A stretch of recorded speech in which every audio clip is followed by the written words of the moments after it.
Hi hello, പ്രീതാസ് വേൾഡിലേക്ക് സ്വാഗതം. എല്ലാവരും സുഖമായിരിക്കുന്നു എന്ന് കരുതുന്നു.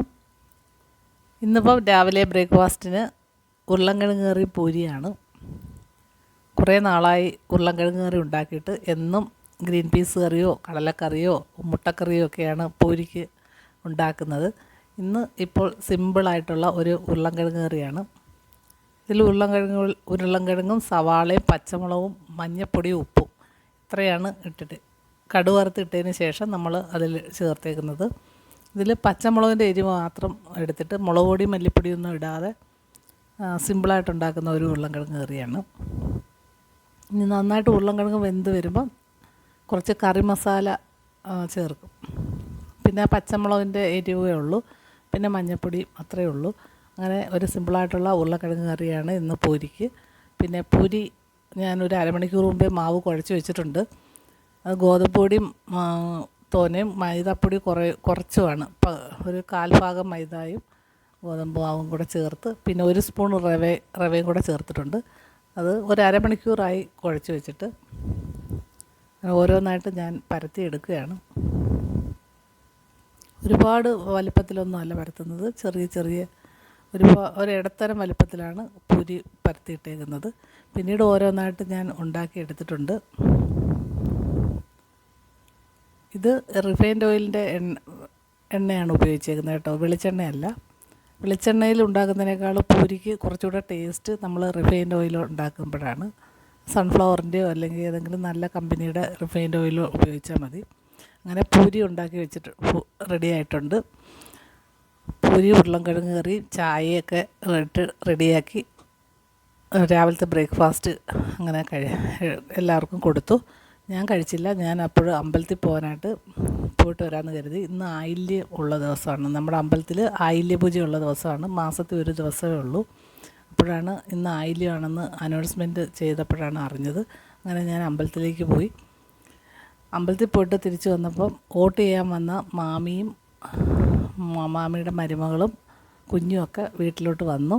അവർ വോട്ട് ചെയ്യാൻ വന്നതാണ്. സ്കൂളിൽ വോട്ട് ചെയ്തിട്ട് ഞങ്ങളുടെ വീട്ടിലോട്ട് വന്നതാണ്. അങ്ങനെ കുറച്ച് നേരം അവരുമായിട്ടൊക്കെ സംസാരിച്ചിരുന്നു. അതിനുശേഷം ഉച്ചക്കലത്തെ പരിപാടി തുടങ്ങി. ഉച്ചയ്ക്ക് ഇന്ന് ഇടിച്ചക്ക തോരനാണ്.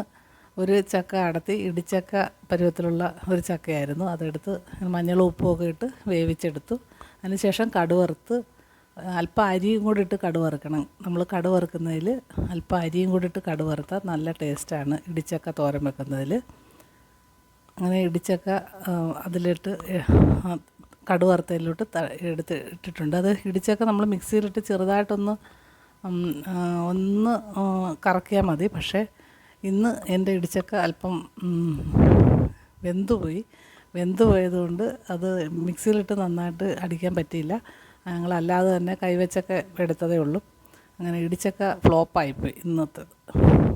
നമ്മൾ എളുപ്പം നോക്കിയിരിക്കണം. അത് ഒരുപാട് വെന്ത് പോയാൽ കുഴഞ്ഞു പോകും. ഒന്ന് ആവി കയറിയാൽ മതി. അങ്ങനെ ഇന്നത്തെ ഇടിച്ചക്ക അല്പം കുഴഞ്ഞു പോയിട്ടുണ്ട്. എങ്കിലും ചക്ക നല്ല ടേസ്റ്റ് ഉള്ളതുകൊണ്ട് പിന്നെ തേങ്ങ നമ്മൾ കാന്താരി മുളകും ജീരകവും വെളുത്തുള്ളിയും കൂടാണ് നന്നായിട്ട് ചതച്ച് ഇതിൻ്റെ കൂടെ ചേർത്തിട്ട് കടുക് വറുത്തതിലോട്ട് ഇട്ടങ്ങ് തോത്തി എടുത്താൽ മതി. അങ്ങനെ ഇടിച്ചക്ക തോരനാണ് ഇന്നത്തെ കറി ഉണ്ടാക്കിയത്. പിന്നീട് മോരാണ്. പുളിശ്ശേരിയൊക്കെ എല്ലാവരും കഴിച്ച് മടുത്ത്, അതുകൊണ്ട് ഇന്ന് മോരാണ്. പിന്നെ ഇതൊരു ഇലത്തോരൻ ഉണ്ടാക്കിയിട്ടുണ്ട്. അത് ഞാൻ വീഡിയോ ഒന്നും എടുത്തില്ല. എപ്പോഴും ഇലത്തോരനൊക്കെ നിങ്ങൾ കാണുന്നതാണല്ലോ, അതുകൊണ്ടാണ് വീഡിയോ എടുക്കാഞ്ഞത്. പിന്നെ ചോറ്, ആ ഇലയുടെ തോരൻ, അത് കഴിഞ്ഞിട്ട് ചക്ക.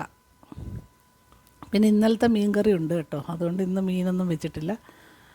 ഇന്നലത്തെ മീൻകറി ഇന്ന് തീർക്കാനോ എന്നുള്ള ചിന്തയിൽ ഇരിപ്പുണ്ട്. അതുകൊണ്ട് മീൻകറി പിന്നെ പ്രത്യേകിച്ച് വെച്ചില്ല. അങ്ങനെ ഇടിച്ചക്ക തോരനും മറ്റേ ഇലത്തോരനും പിന്നെ മീൻകറി, മോരും, ഇതൊക്കെയാണ്. മീനും മോരും കൂടെ ചില ആൾക്കാർ കഴിക്കാറില്ല. ഇവിടെ അങ്ങനെയൊന്നുമില്ല, ഞങ്ങൾ മീനും മോരും ഒക്കെ കഴിക്കും. അങ്ങനെ മീൻകറിയുടെ ഒരു കുറച്ച് എടുത്തിട്ടുള്ളൂ. ഒരുപാട് മീൻകറിയൊന്നും വേണമെന്നില്ല, അതുകൊണ്ട് അത് മീൻകറി ആയിട്ടുണ്ട്. തോരനുണ്ട്, ഇടിച്ചക്ക തോരനുണ്ട്. അതൊക്കെ കൂട്ടി ഞങ്ങൾ ഉച്ചക്കലത്തെ ഊണ് കഴിഞ്ഞു. ഇനി എല്ലാ വീട്ടമ്മമാരുടെയും പ്രധാനപ്പെട്ട ജോലിയായ പാത്രം കഴുകുകയാണ്. അതിങ്ങനെ അന്നേരം കഴുകി വെക്കുന്നതുകൊണ്ട് വലിയ കൂടുതലില്ല. എങ്കിലും ഇന്ന് ഇച്ചിരി ധൃതി പിടിച്ച് കഴിവുകയാണ്. കാരണം ഇലക്ഷന് വോട്ട് ചെയ്യാൻ പോകണം. അതിന് വോട്ട് ചെയ്യാനുള്ള തയ്യാറെടുപ്പിലാണ്. അതുകൊണ്ട് പാത്രങ്ങളൊക്കെ പെട്ടെന്ന് കഴുകി പെറുക്കി വെച്ചു. അതിനുശേഷം ഉച്ചയോടുകൂടി ഞങ്ങൾ വോട്ട് ചെയ്യാനായിട്ട് പോവുകയാണ്. അതിന് പെട്ടെന്ന് റെഡിയാവുകയാണ്. ഉച്ച സമയത്താകുമ്പോൾ ഒട്ടും തിരക്കില്ലല്ലോ, അവിടെ ബൂത്തിൽ വലിയ തിരക്കൊന്നും ഇല്ലെന്ന് അറിഞ്ഞു. അങ്ങനെ പെട്ടെന്ന് പോയിട്ട് വരാമെന്ന് കരുതി ഒരുങ്ങുകയാണ്. ഇലക്ഷൻ ഐ ഡിയും പിന്നെ ഇലക്ഷൻ ഐ ഡി മതിയല്ലോ നമ്മൾ കൊണ്ടുപോകാൻ, പിന്നെ സ്ലിപ്പും മതിയായിരുന്നു. അങ്ങനെ അതൊക്കെ കണ്ടെത്തി അത് കഴിഞ്ഞിട്ട് ഒരുങ്ങി പോകാൻ. അന്നേരം മോള് റെഡിയായിട്ട് വന്നിട്ട് എന്നെ വിളിക്കുന്നുണ്ട്. അങ്ങനെ ഞങ്ങൾ രണ്ടുപേരും കൂടെ വോട്ട് ചെയ്യാൻ പോയി. അങ്ങനെ സമ്മതിദാന അവകാശമൊക്കെ വിനിയോഗിച്ചതിന് ശേഷം തിരിച്ചെത്തി.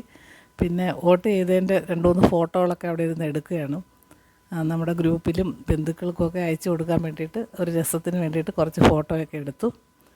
അവിടെ ചെന്നപ്പോൾ വലിയ തിരക്കൊന്നും ഇല്ലായിരുന്നു. സ്ഥാനാർത്ഥികൾ മാത്രമേ ഉള്ളായിരുന്നു. എല്ലാവരും പരിചയമുള്ള സ്ഥാനാർത്ഥികളൊക്കെ